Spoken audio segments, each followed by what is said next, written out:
because it looks like Sony hackers have won, Sony bending to their will. Definitely softening their position that we've seen the last couple of weeks here. But we are getting some criticisms from a lot of people because of this decision. Francis Townsend, the former Homeland Security and Counterterrorism Advisor to President George W. Bush, said this is a horrible precedent.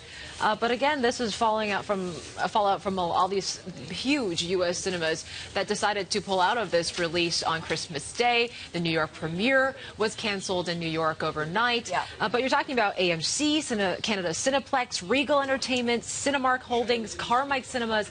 That accounts for more than half of the movie screens in the U.S. And they already canceled in Asia as well to release this film. So after these threats, though, some pretty serious ones from these so-called guardians of peace, they definitely have intensified, saying if you watch this film, stay away from your house nearby because we could invoke possibly September 11th violence here. The Department of Homeland Security, though, saying there is no credible intelligence that's been found on any active plot so far. But again, a lot of people saying that movie theaters just shouldn't be airing this movie. There's just too much of a liability and legal risk here if something were to happen.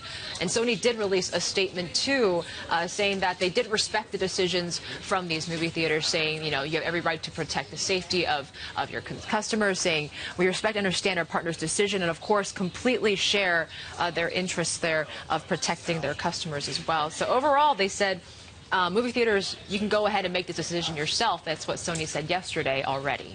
All right, we just spoke with Variety editor Stephen Gatehouse, who said that Sony is now considering other ways of distribution, including video on demand, and trying to recoup some of that. They really should, because, yeah, they've already spent so much money making the movie, yeah. $44 million, not to mention the millions in terms of promoting it as well. So they have to find maybe alternative ways instead of hitting the theaters. Well, maybe the Sony hackers have helped with the marketing, because certainly we are talking about this movie a lot. Yeah. But Sony was concerned when they green-lighted this film about North Korea, weren't they? Yeah, actually months ahead of all this, you know, and thanks to the Sony hackers, I guess we learned a little bit more about them through these email exchanges with the studio head, Michael Linton. He actually reached out to some defense analysts saying, you know, can you watch this movie? Can you please just assess if there is a potential threat here? He said no. He also reached out to the Undersecretary of State, Dan Russell, who said the North Koreans may be upset about this, but really there is no threat to Japan or the U.S. So it's interesting to see that. But again, a lot of backlash of this decision as well. Comedian Jimmy Kimmel calling these movie theaters cowards for pulling the release of this movie. Director Judd Apatow labeled the decision disgraceful. Have the terrorists won? I mean, it's just put it online. I think that might be the way that people can actually watch it and enjoy it as a comedy, maybe.